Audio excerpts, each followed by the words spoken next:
அன்பை நாம் வெளிப்படுத்தணும், உள்ளத்தில் இருக்கிற அந்த சாந்தியை வெளிப்படுத்தணும் என்பதை நஃப்சு ஸலாம பைனக்கும், ஸலாத் உங்களுக்கு மத்திய, அதனுடைய வார்த்தை மட்டுமல்ல அதனுடைய கருத்தை நாம் பரப்ப வேண்டும்.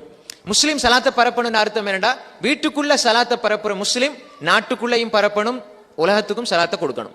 இப்ப நம்ம என்ன செய்யறோம்டா, மக்களுக்கு சலான் சொல்றோம், வீட்டுக்குள்ள சலான் சொல்றதை விட்டுட்டோம்.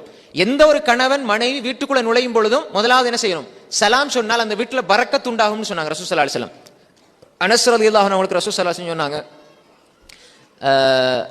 இதா தகல்த அஹ்லக ஃபஸல்லிம் அலா அஹ்லிக், இதா தகல்த உன் குடும்பத்துக்குள்ள நீ நுழைந்தால், அதாவது வீட்டுக்குள்ள சென்றால், ஃபஸல்லிம் அலா அஹ்லிக யகுன் பரக்கத்தன் அலைக வ அலா அஹ்லிக் வ அலா அஹ்லி பைத்திக், அது அந்த சலாம் சொல்வதன் மூலமாக உங்களோட வீட்டுக்கும் உங்களுக்கும் பரக்கத்து உண்டாகும் சொல்லி ரசூல் ஸல்லல்லாஹு அலைஹி வஸல்லம் சொன்னாங்க. அப்ப வீட்டுக்குள்ள வரும்பொழுது சலாத்தோட வரணும்.